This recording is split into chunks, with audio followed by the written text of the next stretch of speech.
Você sabia que nós passamos 1/3 das nossas vidas dormindo? E mais, uma pesquisa feita pelo Instituto do Sono recentemente mostrou que 63% dos brasileiros, ou seja, 6 em cada 10 brasileiros, têm alguma queixa de sono. Pensando nisso, o Instituto do Sono criou o Sleepcast em celebração à Semana Mundial do Sono.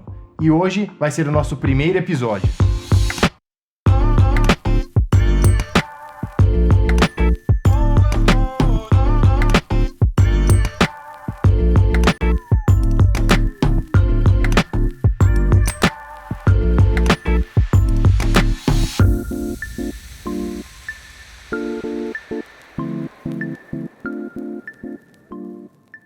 Olá, eu sou o Sérgio Brasil Tufik, esse é o Sleepcast, o podcast do Instituto do Sono. E hoje estamos aqui com a professora doutora Mônica Levi Andersen, que é professora do Departamento de Psicobiologia da Unifesp e diretora do Instituto do Sono. Muito obrigado por estar aqui com a gente hoje. Eu que agradeço essa oportunidade para a gente falar mais sobre sono para a nossa sociedade. E acho que um assunto que tanto interessa a todos nós, que gostamos muito de uma boa noite de sono. Primeira pergunta que eu te faço é: quantas horas nós devemos dormir numa noite? Você já começou com uma pergunta muito boa, porque eu acho que a gente tem que quebrar um pouco esse estigma que as pessoas acreditam que tem que dormir entre 7 e 8 horas. Cada um de nós, Sérgio, tem que dormir aquela quantidade ideal para nós. Por exemplo, se eu te perguntar quantas horas você precisa para se sentir pleno de manhã? Bom, acho que hoje em dia é umas 8, 9 horas. Você viu que você tende a um pouquinho mais do que 8. Cada um de nós tem essa necessidade de sono que pode ser 6 horas e meia e para outras pessoas 9 horas e meia de sono. Invejo muito as pessoas das 6 horas de sono. Pois é, essas pessoas a gente chama de pequenas dormidoras, pessoas que dormem menos de 6 horas, mas o importante não é que a vida delas força a dormir 6 horas. A capacidade delas dormirem é menor do que entre 7 e 8. E nós temos os grandes dormidores, pessoas que se satisfazem com mais de 9 horas. Importante dizer que essas pessoas que dormem 9 horas para se sentir plenas e felizes, elas não são preguiçosas, elas têm uma necessidade maior do que a média. Bom, acho que isso aí eu podia fazer uma retratação, as pessoas me ofenderam durante a vida por ser um longo dormidor. E uma outra questão em relação ao horário de sono, porque eu acho que também existe uma variabilidade grande entre as pessoas, né? Como é que funciona na prática? Tem pessoas que precisam dormir mais cedo que outras ou não? É exatamente isso que você disse. Assim como a gente tem uma curva de Gauss, em que a gente tem os pequenos dormidores de um lado, os grandes dormidores de outro, e a maior parte dorme entre 7 e 8 horas, a gente tem também aquilo que a gente chama de cronotipo, que é o desenho de que horas você se sente melhor dormindo. Aqueles que adoram a madrugada, compor uma música, estudar e adoram assistir um filme a partir da meia-noite, por exemplo. Esses a gente chama de vespertinos, pessoas da noite, corujas, e também elas têm dificuldade de acordar cedo. Por outro lado, a gente tem os matutinos, aqueles que 5h30, 6 da manhã saem da cama, vão treinar, vão trabalhar felizes, mas à noite eles já sentem o peso de uma vigília que eles tiveram durante o dia. Então, assim, a gente tem o matutino, o vespertino e o intermediário, a gente tem aquela população que se adapta melhor às duas condições. E agora acho que talvez a gente poderia falar um pouco sobre o sono em si, porque o sono relativamente é uma modalidade da medicina recente, então muito se estudou sobre a medicina acordado, mas pouco a gente pôde estudar sobre o sono, é algo recente na história. E o que acontece enquanto a gente dorme? Porque até então acho que se entendia que nada acontecia e que era um tempo desperdiçado, né? O que a gente sabe hoje sobre o sono? Quais são as fases do sono? Como é que funciona? Você falou a palavra recente. É importante a gente pensar nisso mesmo, que algumas décadas atrás, as escolas de medicina elas não tinham o tema sono inserido em sua grade curricular, porque era desconhecido mesmo. A primeira classificação dos distúrbios de sono é da década de 80. Realmente é muito recente. O que a gente pode dizer? Que o sono é o principal comportamento do ser humano. Você começou hoje esse Sleepcast dizendo que 1/3 das nossas vidas. Exatamente isso. Se a gente passar 90 anos nessa vida, 1/3 vai ser deitados e dormindo. Quantas fases a gente tem? Foi descoberto em Chicago, na década de 50, que a gente tem 2 fases principais, que a gente chama de REM REM, que do inglês é Rapid Eye Movement, que são os sonhos. E os americanos denominaram tudo aquilo que não era a fase dos sonhos de não REM. Então a gente tem numa noite não REM e REM. O não REM é distribuído em N1, N2, N3, sendo N3 aquela fase de maior lentificação do cérebro, sono de ondas lentas, que alguns até ousam dizer que é um sono profundo. A gente vai ter mais ou menos 1h30 para o início do primeiro sonho, e nós vamos sonhar 4 a 6 vezes por noite, totalizando 90 minutos, Sérgio. Imagina só você sonhar 1h30 por noite. Isso é fantástico para nós, né? Para nossa saúde. E é o sono REM que confere o bem-estar físico e psicológico. Mas ele predomina mais na segunda fase da noite. Na primeira, a gente tem essas fases que eu chamei de N1, N2, N3. Importante dizer também que as primeiras 4 horas de sono nós chamamos de sono essencial. Um senhor que é um motorista de ônibus, um médico, qualquer um da população, pelo menos essas 4 horas são importantes, porque ele vai ter uma parcela, mesmo que restrita, de cada uma dessas fases. Se a gente tiver um sono de qualidade, ou seja, todas essas fases em sua proporção correta, nós vamos acordar felizes de manhã, se sentindo descansados, reparados e prontos para iniciar a vigília. E qual seriam as principais funções de cada uma dessas fases do sono? O que caracteriza cada uma dessas fases? Você falou do REM e do não REM, né? É uma pergunta difícil, que a ciência ainda não conseguiu responder. Mas eu posso te dizer que, assim, o sono REM, ele confere um bem-estar, como eu disse. Uma pessoa que não tem a quantidade de sono REM ideal, ela acaba se sentindo mais deprimida, menos motivada em relação ao seu acordar. E durante o dia ela sofre com essa falta de sono. Há pesquisas mostrando que, de fato, a depressão é um dos prejuízos que a falta de sono REM promove. Na primeira parte, como eu falei, é mais o sono não REM, que ele libera hormônios, por exemplo. O hormônio de crescimento acontece no início do sono. Cada uma delas tem algumas características que já são sabidas pela ciência, mas o sono ainda é um mistério, mesmo estando, né, nessa era avançada que agora a gente se encontra. E acho que é interessante, né? Muitas pessoas acabam perguntando sobre a questão dos sonhos, que é algo que é comum, típico do sono REM. E muitas pessoas falam, pô, eu não sonhei essa noite. Normalmente não é isso que acontece, né? Teoricamente, você sonha todas as noites. Teoricamente, na prática também. Todas as pessoas sonham todas as noites. Se ela não acordar no meio ou no final de um sonho, ela não tem a sensação que ela sonhou, mas ela sonha. Então vamos ter essa em mente. Se você acordar no meio de um sonho ou no finalzinho dele, você ainda é capaz de resgatar essa memória. Se você acordar de manhã e falar assim, nossa, sonhei que eu ganhei na loteria esportiva. Mas se você voltar a dormir de novo, esse sonho vai embora, porque vão vir 90 minutos de sonho. E não tem por que esse cérebro guardar 90 minutos vezes 365 dias do ano, vezes o número de anos que nós vamos viver. Bom, agora acho que cobrimos um pouco essa parte do sono normal. E acho que uma coisa que certamente a gente precisa comentar é um pouco sobre privação de sono. Afinal de contas, acho que a nossa sociedade está cada vez mais pressionada a trabalho e cada vez o tempo de sono fica em plano secundário. Como é que você vê essa questão de privação de sono, que me parece uma questão tão alarmante para os dias de hoje?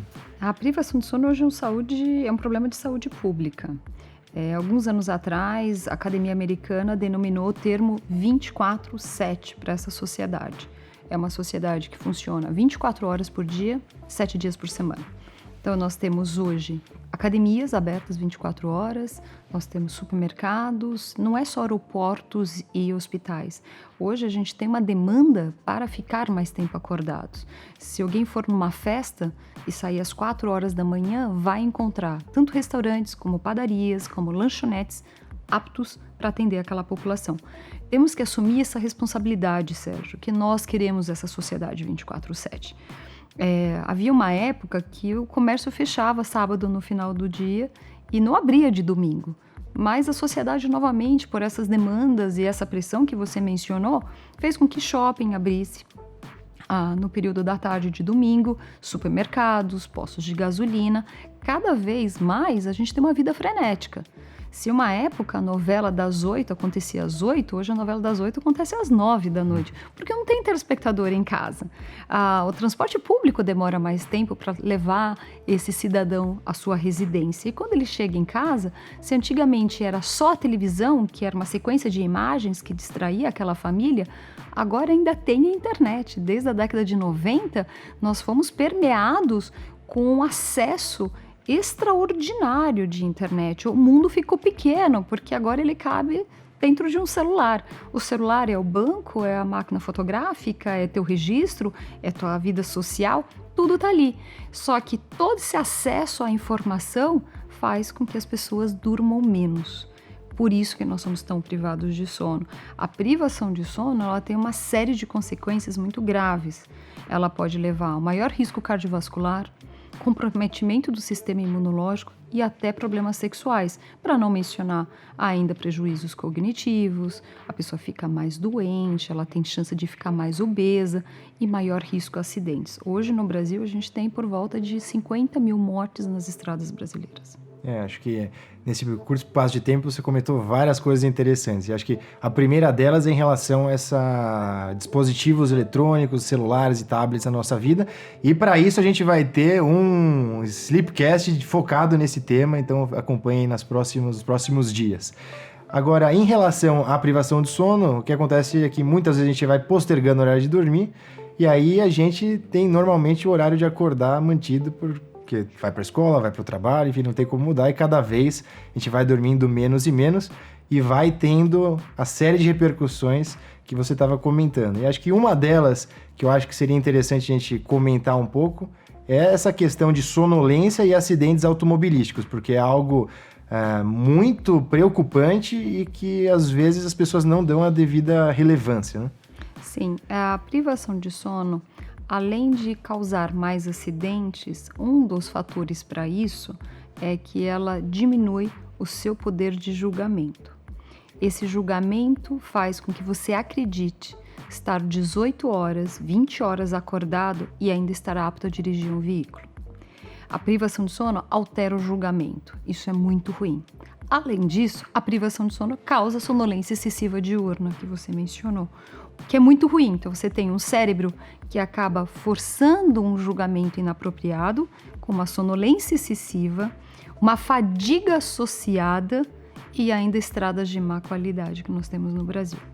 Com isso, o que acontece? Há mais risco de acidentes. Acredita-se, a gente não tem números atualizados ainda, mas que aproximadamente 50% dos acidentes têm o componente falta de sono envolvido. Seja um motorista que atravessou a pista porque ele teve o sono REM, ele sonhou no meio da estrada e atravessa e cai numa ribanceira, assim como você tem a sonolência excessiva diurna, que diminui seu grau de atenção e concentração naquilo que você está fazendo, e aí, de repente, você pode fazer uma ultrapassagem também não de forma apropriada. Mas o sono, ele dá sinais de que está vindo, né? Ou você acaba simplesmente dormindo, né? Ele dá alguns sinais. Esses sinais podem ser pouco evidentes. Por exemplo, um pouco de sonolência, um bocejo. E aqui que normalmente as pessoas fazem? No primeiro sinal, abrem a janela, aumenta o som do rádio. Esse foi o primeiro aviso. Talvez venha o segundo aviso. Que ele se mexe um pouco, às vezes alguns se batem na cara para tentar acordar. Talvez o terceiro aviso não venha e ele simplesmente apaga. E se ele apagar, ele vai ter relaxamento da musculatura e ele pode bater de frente com outro carro. Então, acho que a mensagem importante aqui é que você evite de dirigir com sono. Pare no primeiro posto, algum lugar que seja seguro para descansar e retome essa viagem quando você estiver melhor. Acho que é uma chance de preservar a sua vida e de outras pessoas, né? Sim, e diminuir esse número extremamente triste que a gente tem no Brasil. Se a gente pensar em 50 mil mortes, nós estamos pensando em 50 mil famílias que enterraram um ente querido. E você mencionou de parar num posto para dormir. Esse sono é de 20 a 30 minutos que é necessário. parar no lugar de segurança, mas 20 a 30 minutos é o suficiente para a pessoa se sentir melhor e continuar essa jornada. Muitas pessoas param, tomam um café e entram no carro. E acontece acidentes mesmo assim, Sérgio. Por quê? A cafeína leva em média 20 minutos para fazer efeito.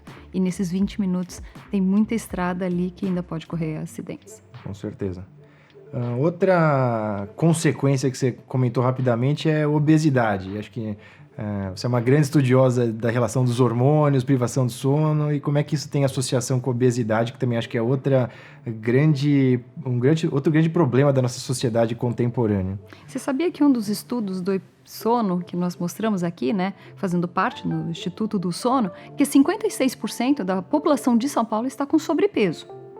Imagina, mais da metade é muita coisa. Mais da metade está acima do peso ideal. Olha só o que a privação de sono faz. Ela diminui o hormônio da saciedade.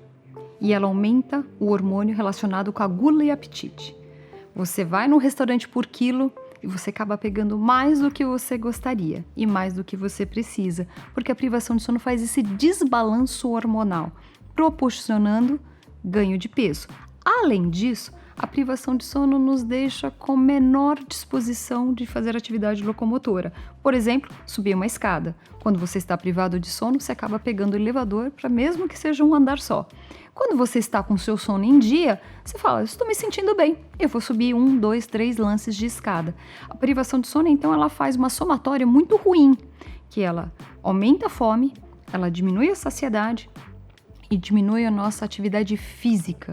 Ninguém com privação de sono tem vontade de andar num parque, fazer uma volta no seu bairro, ou que nem eu falei, subir uma escada, ou fazer caminhadas maiores. Com tudo isso, ela acaba ganhando peso.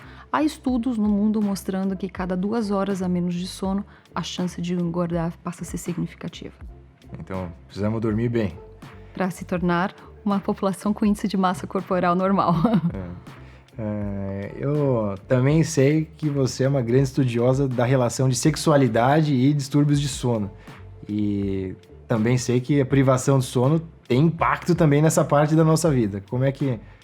Quais são os principais problemas relacionados? Eu agradeço você ter levantado esse assunto, porque a sexualidade para muitas pessoas passa a ser um tabu, as pessoas têm um pouco de cautela de falar disso, mas sexualidade é um dos pilares que a gente considera para falar sobre qualidade de vida dos indivíduos. Vamos falar primeiro nos homens, Sérgio, é assim. A privação de sono modifica os hormônios sexuais masculinos, testosterona.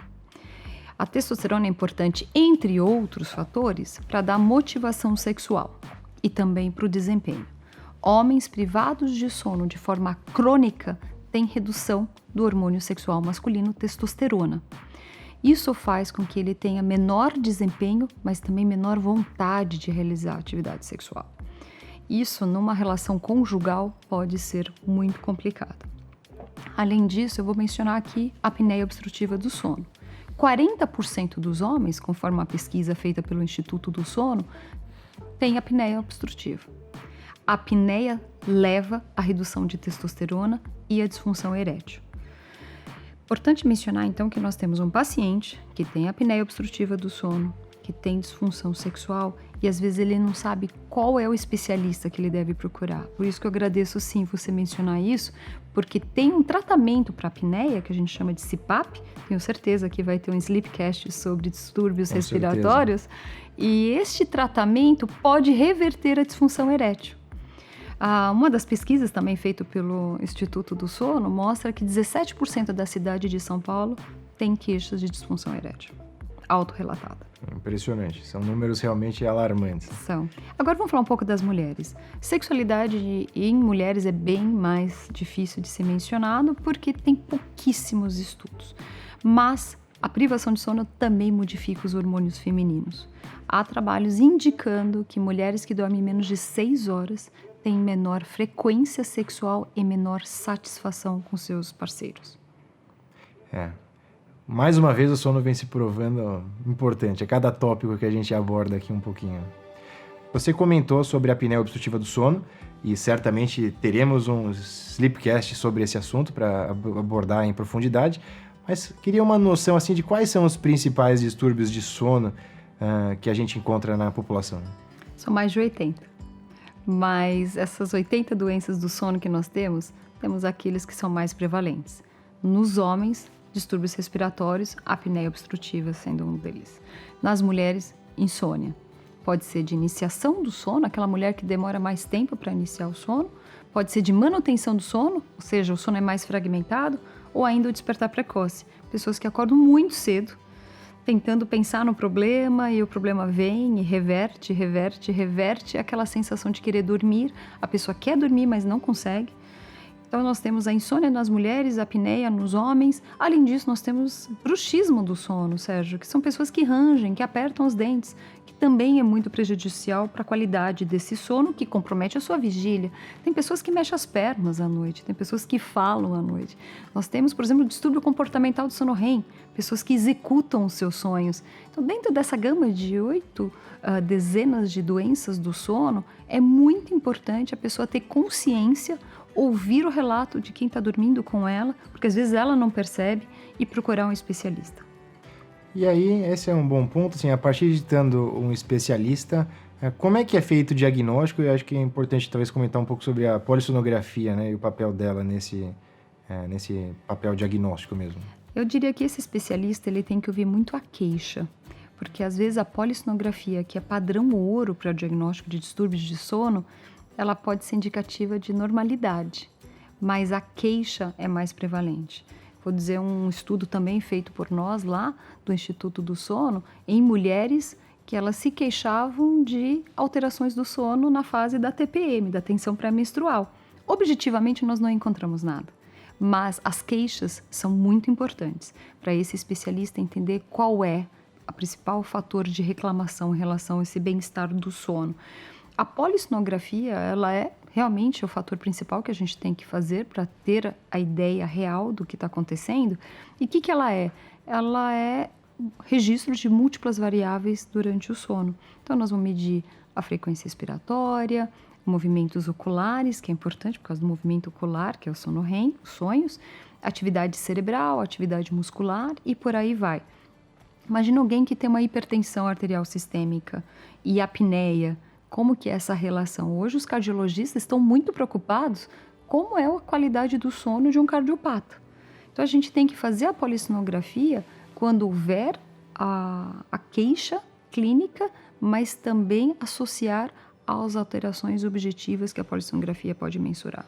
Várias vezes você mencionou trabalhos publicados por pessoas relacionadas ao Instituto do Sono. E, de fato, o Instituto do Sono é uma das instituições que mais publicam artigos no mundo e é extremamente reconhecido internacionalmente por isso. Dentre todos esses trabalhos, acho que é interessante ressaltar o Ipsono, que foi um grande estudo epidemiológico feito na cidade de São Paulo. Então, eu queria um pouco dessa análise, sua visão sobre isso. É motivo de muita honra o Brasil ser o líder na produção de conhecimento no tema sono. E você mencionou o projeto Ipsono. Provavelmente o Ipsono é o estudo que mais fez com que tivéssemos artigos produzidos pelo nosso grupo, mostrando a prevalência de distúrbios de sono na nossa população de São Paulo especificamente, mas temos também estudos com a população brasileira. O estudo Ipsono ele tem 4 edições na década de 80, 90, 2007 e o ano passado. O que nós temos que mais nos chama atenção? 1 em cada 3 tem apneia obstrutiva do sono. É um número realmente assustante e que vinha numa perspectiva muito diferente em outros estudos anteriores, né? O estudo anterior, que é usado como material de consulta, um artigo clássico, dizia que 2 a 4% da população americana tinha apneia obstrutiva do sono. E nós sentimos que isso não era verdade, porque o Instituto Sono sempre teve uma lista de espera muito grande, muitas pessoas procurando, se queixando de sono. Você mencionou, 63% da nossa população brasileira tem alguma queixa e elas vão procurar tratamento. Além disso, nós tínhamos também uma ideia que a procura por tratamento era muito grande, não poderia fazer 2 a 4%. E nesse estudo de 2007, nós descobrimos que 32,9% da população paulistana tem apneia obstrutiva do sono diagnosticada pela polissonografia. Ainda, 1/3 das mulheres tem insônia. Então você imagina as chances de casar uma mulher com insônia com um homem que tem apneia obstrutiva. E aí a noite vira uma grande alegria dentro da casa. E uma tristeza durante o dia, porque todo mundo vai ter as suas queixas por não ter dormido bem. Fora isso, acho que é interessante observar a importância do Instituto do Sono na formação de vários profissionais da saúde, incluindo médicos, que foram responsáveis pelo desenvolvimento da área do sono pelo Brasil como um todo.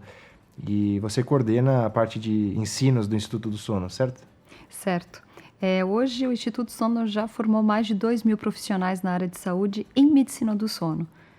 Novamente, isso é motivo de muita alegria, porque a gente quer difundir o tema sono para todos os cantos do Brasil. A gente quer levar a importância do sono, como se tratar corretamente os distúrbios de sono, seja por um fisioterapeuta, no tratamento com o CPAP, que é uma das formas, né, da gente abordar esse paciente e amenizar as consequências da apneia, um fonoaudiólogo, um dentista por causa do bruxismo, um médico e, dentro da medicina, suas várias especialidades. E ainda a gente pode mencionar enfermagem, biomedicina e por aí vai. O Instituto do Sono oferece diversos cursos justamente porque a gente quer formar melhor os nossos profissionais para atender essa parcela que tanto se queixa de distúrbios de sono. A gente falou bastante sobre o sono, as consequências da privação do sono especialmente, mas cadê a luz no final do túnel? Assim, o que a gente pode fazer para tentar ter um sono de melhor qualidade em termos pessoais e em termos de sociedade? Nós somos uma sociedade que cada vez dorme menos. E você falou a palavra sociedade, eu diria em seguida adaptação. Eu acho que a única forma, diante da pressão que a gente sofre para ter mais produtividade, é essas empresas que algumas têm se adaptado a fazer com que os seus funcionários trabalhem no horário que é melhor para elas. Lembra que eu falei do cronotipo? Pessoas que gostam da noite, pessoas que gostam da manhã. Você ter uma meta para ser cumprida e você escolhe o horário ideal para você fazer aquele trabalho. Se eu te perguntar hoje que horas você gostaria de ler um livro ou executar uma tarefa de trabalho? É difícil, mas gostaria, antes de dormir talvez um pouco, ter um tempo para isso, né? Eu, por exemplo, gostaria de fazer muito cedo de manhã. Se a pessoa puder escolher a hora que ela se sente mais produtiva, a empresa acaba lucrando mais. E ainda essa pessoa, ela falta menos no trabalho porque ela escolheu o próprio horário de atividade profissional. Eu acho que essa é uma das maneiras que a sociedade encontrou para tentar remediar os danos da privação de sono. Eu acho que é exatamente isso. É importante respeitar o seu sono, respeitar o sono da sociedade de uma forma como um todo, porque isso vai proporcionar pessoas com uma melhor qualidade de vida, mais produtivos, mais felizes, e certamente é algo que vai ser bom para todo mundo. Com isso eu queria encerrar, a gente está infelizmente no final da nossa entrevista. Doutora Mônica, muito obrigado pela sua presença e pela entrevista. E também com esse intuito de informar a todos sobre os distúrbios de sono e possíveis consequências e como a gente consegue ter um sono de melhor qualidade, eu convido a todos vocês a assistirem os próximos Sleepcasts do Instituto do Sono, feitos especialmente para essa Semana Mundial do Sono. Muito obrigado para você também que nos acompanhou até aqui. Um forte abraço.